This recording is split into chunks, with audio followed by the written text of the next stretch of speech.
Good morning, everybody. We are back in the shop. On the last episode, we tore the motor out of the Suburban. Here it is right here. And we found some damage to it. There's a big scratch in this cylinder right here.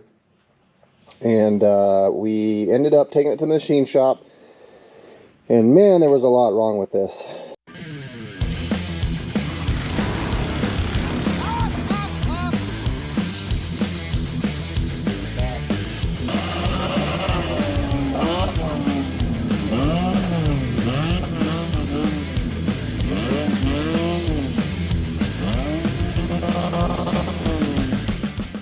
The cheapest way to fix it, and what we did was we sleeved this cylinder and brought it back to the original. This is a 60 over 396. Well, it's a 402 Chevy factory boredom 30 over. Took a 396, made it a 402, and then this one had been bored over 30 over that. So it was 60 over 396 or a 30 over 402, which makes it like a 408. But so the machine work in this, the big problem was the machine work was terrible. So this thing was rebuilt before. I bought it rebuilt. It was sitting on some guy's shelf. Obviously, you're taking their word at it. And it was rebuilt, but the machine work was horrendous. So it turned out that my machinist said that it didn't even look like they honed it. It looked like they bored it, and then, I don't know, it was just the roughest hone job he'd ever seen. So the hone job now, you can see, is really nice. Before, you could see these huge cross-hatching like scratches, like these really rough ones, and they're like really diagonal to each other. Anyways, this looks way better. This surface was super rough as well, and it wasn't flat. So he decked it. It said it took about 15 thousandths from one corner to the other corner to make it level. You know, same on the other side. It took 15 thousandths off that side. So we had this block, so sleeved, bored back to it's 4.185 cylinder bore,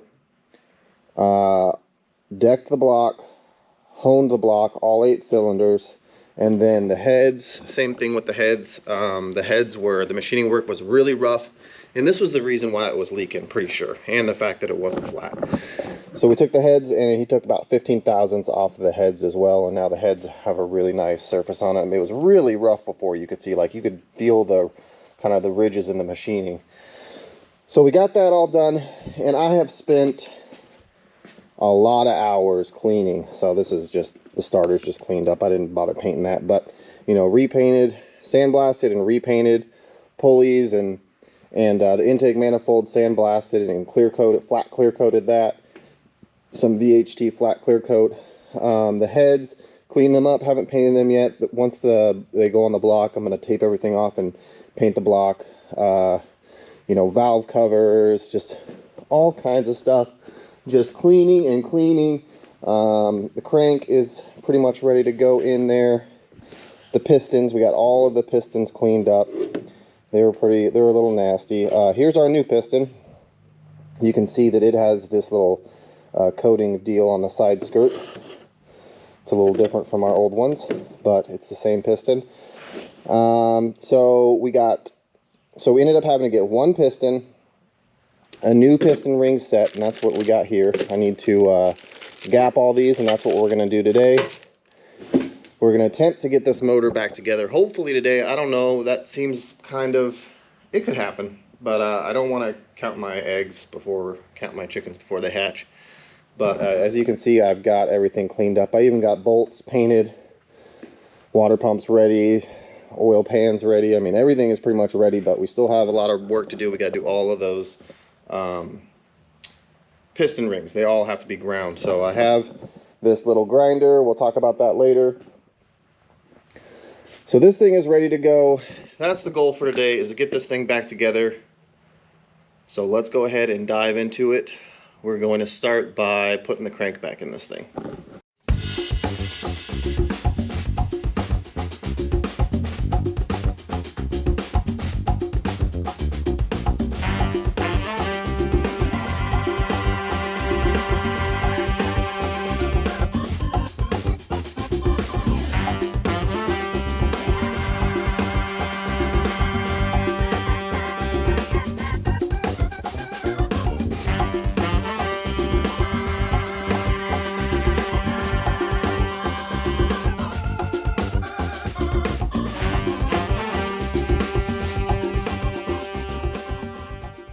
Alright guys, I am wearing a lapel mic to get you guys some better audio, but I screwed up and I forgot to turn the thing on. First time I try to use it. Anyways, I'm telling you guys that basically it's time to gap all the piston rings. All the piston rings have a certain gap. It all depends on the size of your bore, the pistons you're using, the piston rings that you're using. So I'm just using the I'm going by the instructions on everything. So the instructions for the piston rings themselves, instructions for the pistons, there's a little formula you use to calibrate, the size of the bore and the piston ring gap. So I'm just paying close attention to all of these specs and making sure that I do everything by the book so that we don't have any problems with this engine after it goes together, and so that it performs the best that it can. Okay, so this right here is not actually a piston ring filer or grinder per se, but it is actually a saw blade sharpener from Harbor Freight. I believe it's for circular saws, at least that's what it shows. But it's about 50 bucks. It's readily available. You can go to Harbor Freight and pick one up. It's electric. It makes the job much easier and faster, cheap. So that's what we went with. So I got to file all 16 of these piston rings on this piston ring filer, and basically what we have to do is just take a piston ring, put it down into the bore, make sure it's perfect, an inch into the bore, and then measure the gap, take it to the filer, file it out to the gap that you want, check it again, and the piston ring ends up coming in and out of the bore a couple times, 2 or 3 times each time, times 16 piston rings. It's a lot of work. So I'm going to go ahead and get to work. Alright, so here's our first piston ring going in. We basically get it in the bore. I use my caliper here to get it down an inch into the cylinder and measure it all the way around to make sure it's perfectly even in there. And then I take my feeler gauges, measure that gap, and then take it to the grinder and file it out, and then bring it back, try it again until we get it exactly where we want it. And then we can install them on the pistons and get the pistons installed. Another thing I wanted to mention is that when I did get the rings gapped each time after I took them to to the filer, I took a little tiny hand file and I got rid of all the burrs on the edges where I filed it. So that thing was off. Is this thing on? This thing is on. Okay, rookie mistake here. Alright, so we got the number 2 piston. So let's talk about ring installation real quick. Like I said, I'm not an expert, but basically put your oil control ring in there like so, and then on these you have 2 oil control rings. You got one that goes below that and then one that goes above it. And when we get around to this part, it's a little important that you just pull this away and make sure not to scratch the side of the piston. So there's number 1. Let's go with number 2, and then I'm going to turn these and get them where I want them once I actually am ready to install the piston. Okay, so we got both of our oil control rings on there, and then like I was telling you before, the little dot on there goes up. So this is our second piston ring. Put it down in the groove. Okay. And then we roll it around. There you go. There's 2 of our piston rings installed. And now, or 1 piston ring and then the 3 oil control rings. So that's 1 down. We're going to keep trucking. I got to do the top ring, but we're just going to go to time lapse because this is going to take forever. So I was telling you guys earlier that I'm using a lapel mic now to hopefully increase the quality of the audio, and then I just discovered that I forgot to turn it on earlier. So I'm going to have to dub over some of that audio for you guys, and then I'm going to have to remember to turn this thing on when I'm actually using it. Second ring, or top ring. Let's go.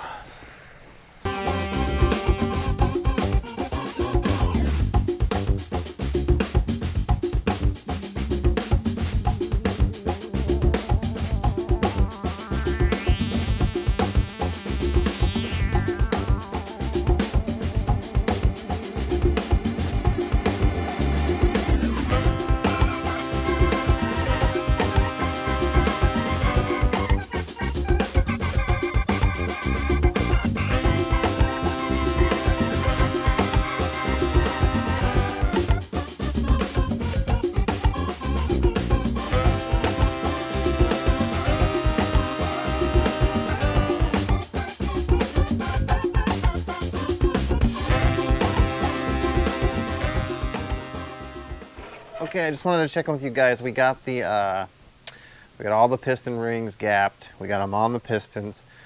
Pistons are ready to go. I gotta tell you, this thing is really, really sharp. I've already cut myself multiple times on it. But it's hard to wear gloves because you gotta use oil to oil everything up. So I'm just gonna be careful and try to remember to use a rag on the edge of it and whatnot. It's not the best ring compressing tool, it's just a very basic one. They make ones that are for specific bore sizes, stuff like that, but this is what we got. You know, I don't build a lot of engines, so got the basic ring compressor. So now we're starting to put pistons in. You watched me just put that first piston in. I think you did. Maybe. But anyways, we're gonna continue. We're gonna put all these pistons in. It's pretty basic.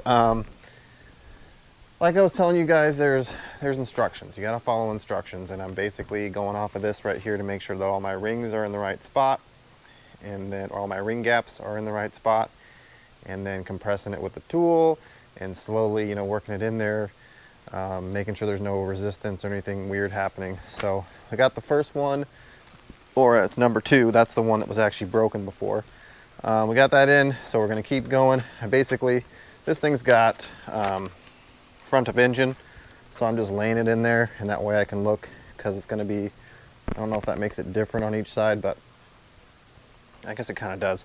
So I'm going to lay it in there. I'm going to go and I'm going to line up all these gaps on cylinder number 1, and we're going to install that one, and we're just going to move on down the line.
All right, those heads are pretty heavy. We got that first one installed. I wanted to show you guys that I put thread sealer on all of the bolts, because I'm not sure if all of them go into water jackets, but a bunch of them do. So I just went ahead and put it on all the bolts and get those torqued down.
Alright, so as you can see, we have the heads on, pistons, the crank.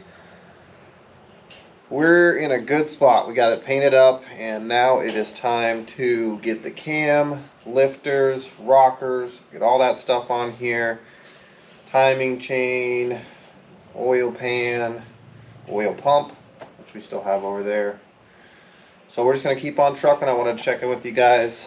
This is a long process. I started this morning at about 10, I guess. And it is now 6:30, and this is how far we've made it. So I went through and I had to go.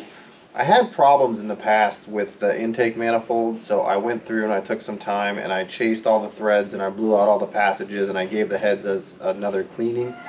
So that took me a little bit, but I wanted to make sure that I had the best possible chance on this with everything. So I'm doing my due diligence everywhere, trying to make sure that everything is good, especially since the previous work that was done to this thing was pretty shoddy. So let's keep on trucking. I'm gonna put the cam in, like I said, and we'll keep on moving here. Alright, so I wanted to take this time to tell you guys about what parts are in this engine. So the pistons you saw me put in earlier, they're KB 160 pistons. The piston rings that we installed on there are Total Seal CR Classic Race piston rings. They weren't the complete cheapest ones, but they're not super expensive ones. They're a plasma moly piston ring. They're a good piston ring. The cam is a Comp Cam's Mother Thumper cam, and it's the entire kit. So it's the Mother Thumper cam with the valve springs and the retainers and the locks and the lifters and all that. I ended up using some 1.7 to 1 ratio rockers with a roller tip on them, so they're like a slight upgrade. They're not full roller rockers, but they have that little roller tip on them, and they're pretty strong. Also, I did run this thing with stock push rods for a little bit and then bent one, so we've got some upgraded push rods in here as well. We got a nice edelbrock polished aluminum timing cover on there. It's got a double roller chain, which I think that was part of the cam kit as well, was the double roller chain. But that's pretty much it on this thing. You know, it's pretty standard stuff. We got a lot of ARP bolts. I bought brand new pan bolts. Well, I guess it's just the intake manifold. So it's intake manifold bolts are ARP. We got some brand new pan bolts because the old pan bolts that were on here were just garbage. They were just regular like hardware store bolts with washers, and I didn't like that. So we got some nice flange bolts for the pan, and we got those nice ARP bolts for the intake manifold because, like I was telling you before, I've had problems in the past with getting that thing sealed, or at least I thought I did.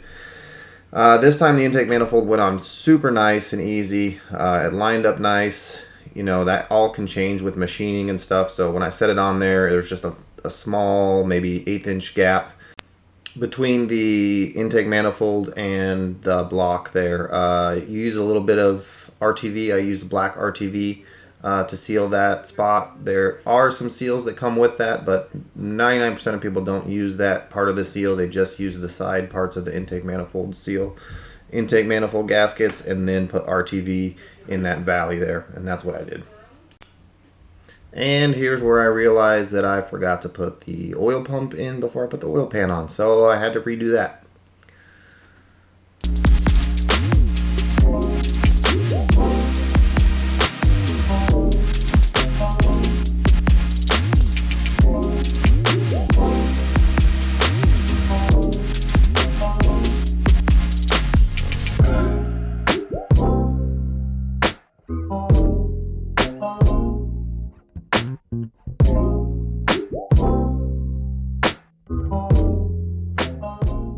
Good morning, everybody. It is finally the day that we are putting this thing back into the Suburban. I've put a ton of work into this, detailed the crud out of it. I gotta say, it looks pretty good. Let's just hope that it works as good as it looks. So let's go ahead and cram this thing back in here.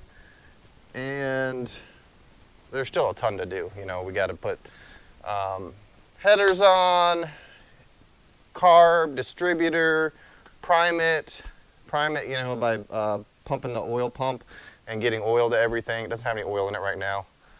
There's a lot to do still, so I've got a few hours of work ahead of me, but let's see if we can knock this thing out and hopefully have a running and driving Suburban today. That's the goal.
All right, I wanted to check in with you guys, show you what we got. I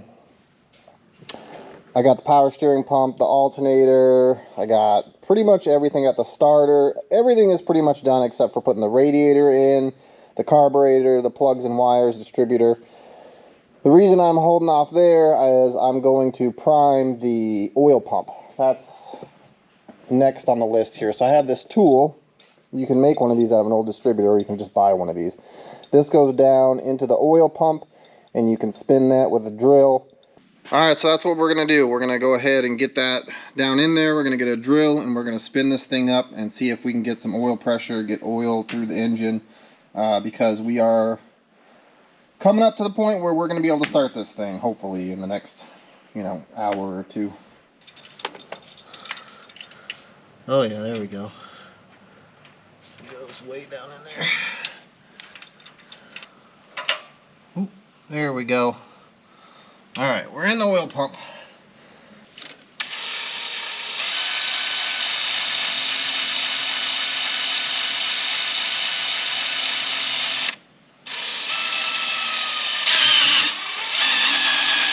Definitely working.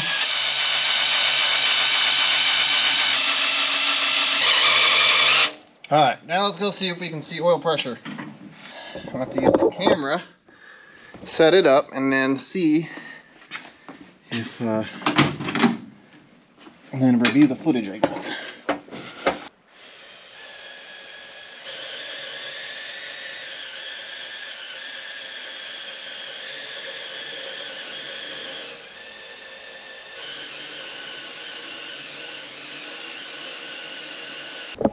Now I'm gonna look and see if that worked. All right, so I reviewed the footage and it worked. So I'm gonna check and make sure how long you're supposed to prime this thing for, how long I really need to run it. I don't have the valve covers. If I had the valve covers off, you could actually see oil going up through the push rods and stuff, but I'm just gonna check online real quick and see if they, how long people usually run that for and how fast they spin it. We definitely have oil pressure, so that is a positive, and we definitely have some oil going places. So I'm gonna check that out real quick, and then we're gonna move on to installing the distributor and the spark plug wires and all that good stuff. Okay, I wanted to just go over one thing with you guys real quick. I pumped up the oil. What did I see? I'm trying to think. What did I see? Oh. So when I was turning the oil pump, I read online, some people said to turn the crank over a couple times, rotate the crank, so that'll help get the oil through there. So I did that. I rotated the crank around and pumped it up some more, and rotated the crank and pumped it some more. And then I'm getting ready to stab the distributor in, and you have to get it to top dead center. So what I did was I pulled the number one spark plug, which is this one up here, this front one. And I put my finger in it and rotated the crank over until I had air coming out, and that's the compression stroke. So once I felt that it was close to the top, and you can look on your balancer too, it's got a mark, but I put a screwdriver in there just to make sure, and I just felt the piston come up. So I rotated over till the piston stopped coming up. See the mark on the crank, it's good. So got it up top dead center, and now when I put my distributor in, I'm going to try and point the rotor of the distributor at the number 1 spark plug. So what I'm going to do is I'm going to turn that little oil pump until it lines up, because there's a slot in here. This has to drop into that oil pump. So sometimes you'll be trying to get it lined up and get the rotor to a point where you want it, and then what happens is the oil pump is out of alignment. So you can't really get it, and it won't drop in where you want it. So you just have to turn the oil pump. I think it's lined up. Yeah, it's pretty close to lined up with the rotor. So if you point that slot in the oil pump towards the number 1, it should be pretty close. So we're going to turn it, point it towards number 1. Okay, I think I like where that is. So now we're going to put the distributor in. Hey, I like that. That looks good. Alright. Gotta get a zip tie for some wires back there, and then we are ready to proceed and put our wires, cap and rotor, and wire, well, the rotor's already on there. Put the cap and route the wires and all that. I gotta put my spark plug back in there though.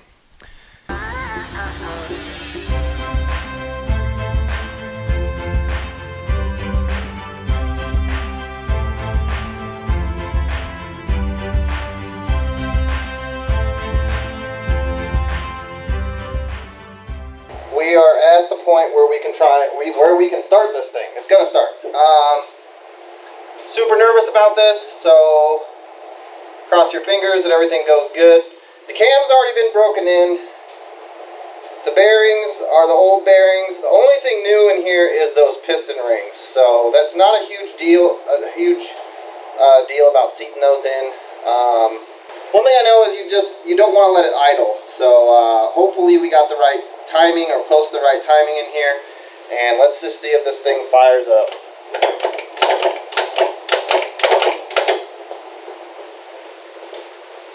I think I got everything. We got oil, we got water, coolant, we got training fluid. So it probably helps if you hook up the battery. Whew. Super nervous about this. Let's just, come on. Cross your fingers. Okay, battery.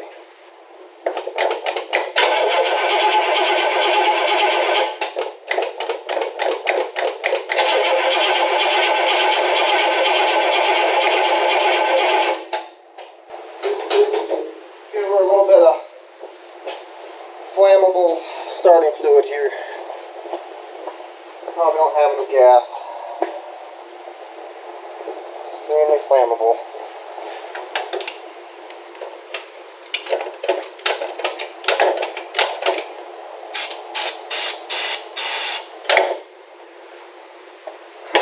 Try that.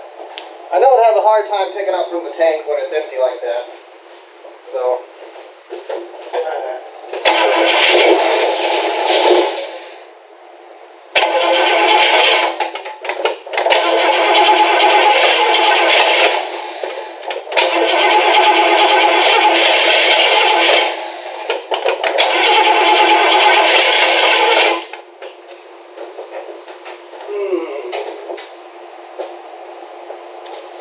I don't know where that timing is. Let's give it a little bit more timing. Give it some more of this.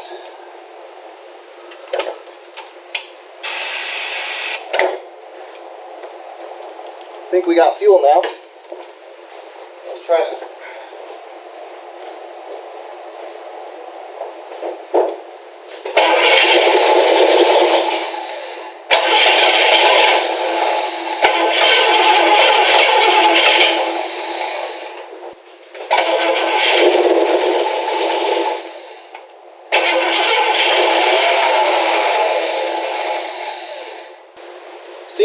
okay with that kind of timing.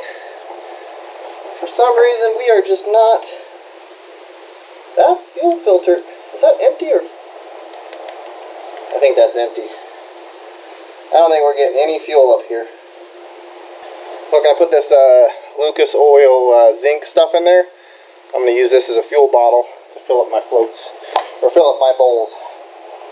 The bowls. Never goes quite exactly how you want it to.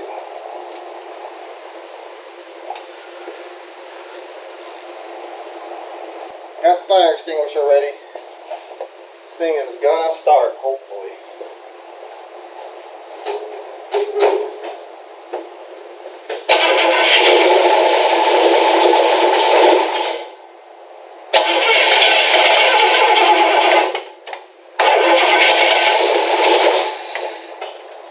Okay, that's either not enough timing or too much. I think it's not enough. It always seems to be not enough with this thing. I gotta turn it more and more. Let's see. Let's try that. That's a big difference. Ugh.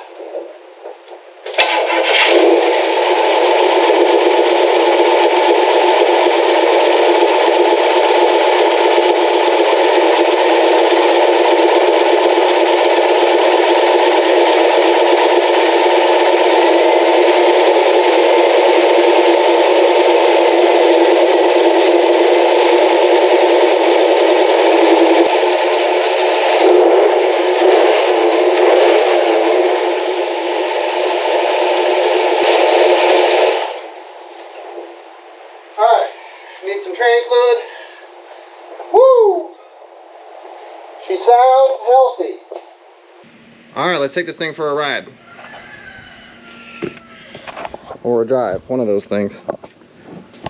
Let's hope that this camera is pointed in a good direction here. Let's try it like that. Okay. I think I got everything. Let's grab this fire extinguisher just in case. Fluids are all topped off. Timing is just eyeballed because I don't have a timing light. I need to get one of those. The last one broke.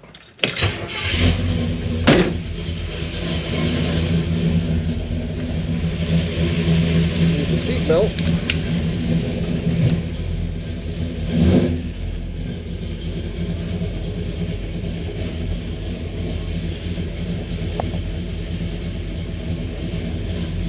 I think that's better. Yeah, that should be better.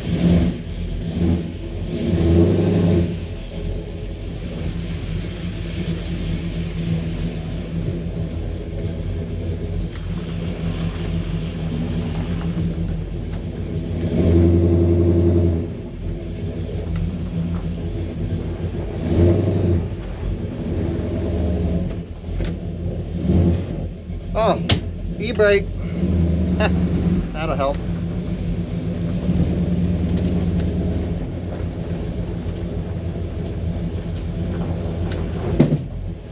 Ooh. Got good brakes.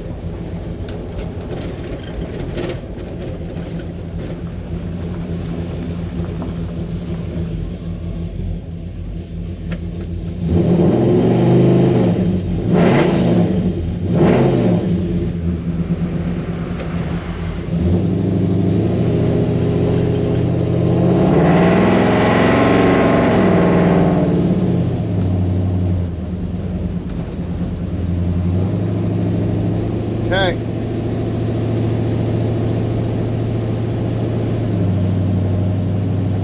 Oil pressure, excellent. Gas, who knows? Probably not much. Brakes pull a little bit. Temperature, good. Charging system, who knows?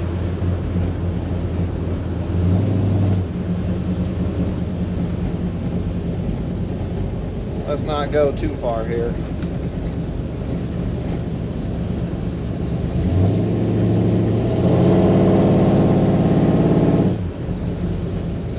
Yeah, I have a brakes. They do a little bit of a pull to them. Now that they actually work.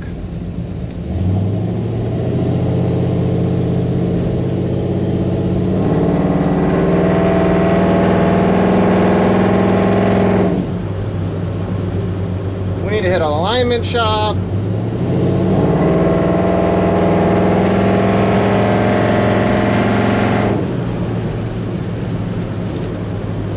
Yeah, feels strong. The battery alternator gauge just kind of sits in the middle. Doesn't seem to do anything, so.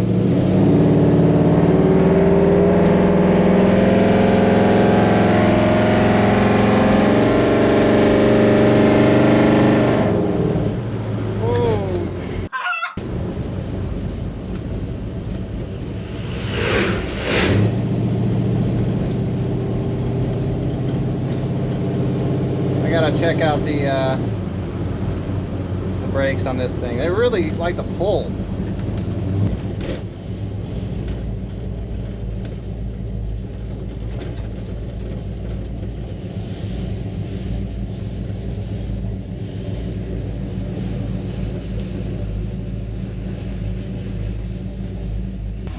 All right, we got some fuel in it, inner, and then let's go ahead and head home.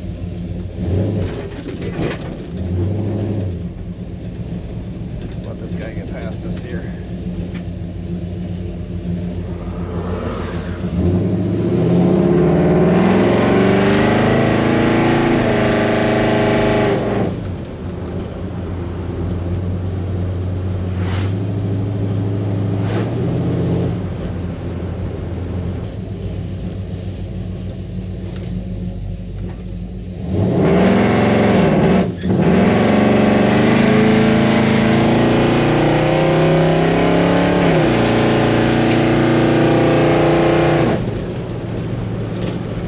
Pretty good. Doesn't feel much faster than it was before, but we definitely need to do some tuning. I need to get a new timing light. Check the timing in this thing. Need to look at the front end and see why we got such a pull on our brakes. See if there's any indication there.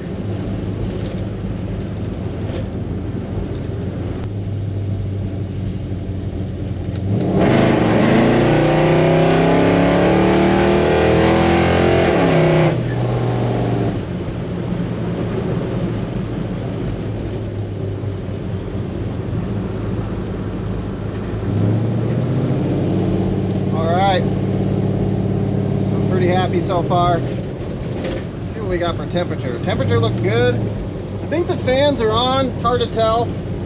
Usually when you look out, you can kind of see a blade, but looks like that might be spinning. And the temperature actually has come down a smidge. It was in the middle, so I think our fans are working. That's good.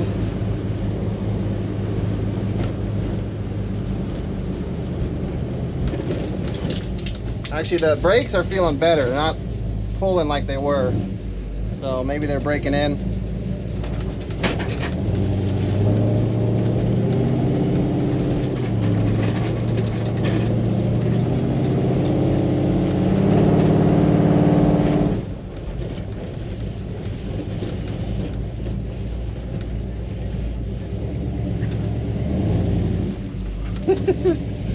There goes Johnny.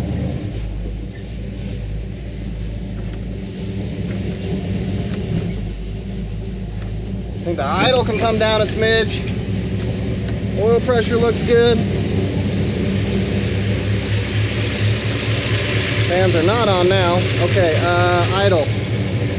Tweak the idle.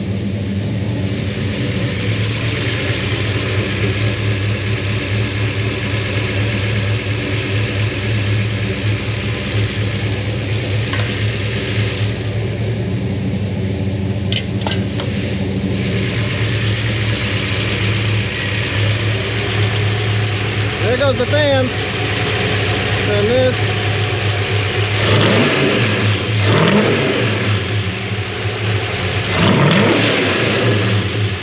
It's a little slow on the secondaries.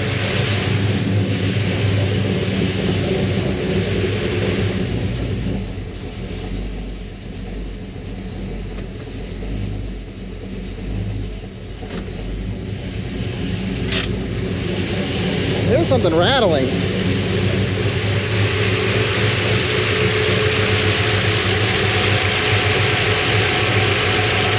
Smidge more. That's good.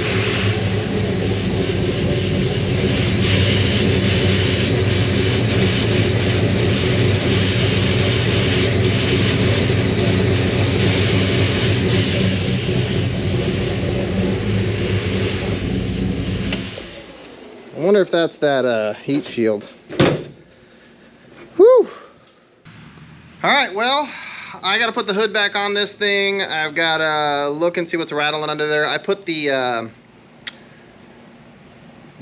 shield that goes over the transmission on the torque converter, and that might be rattling. Something is rattling under there, so I gotta figure out what that is. It's probably that. And I guess I just got to put this thing back up and just go over it one more time, make sure I didn't forget anything, because this thing is feeling really good. The brakes were pulling really hard at first, but I gave them a couple of good whacks, and it seems like they've evened out. So there was something going on there. But I need to go over all that stuff. I need to just give this thing another once over, get it up on the lift, and make sure everything's good. But this engine sounds strong. It's not leaking. I'm super happy with this. So if you guys would please smash that like button for me, hit the subscribe, smash the bell if you would like to get notified of future videos coming out from DJ's Hot Rod and Fab. Thank you guys so much for watching, and we will catch you on the next one.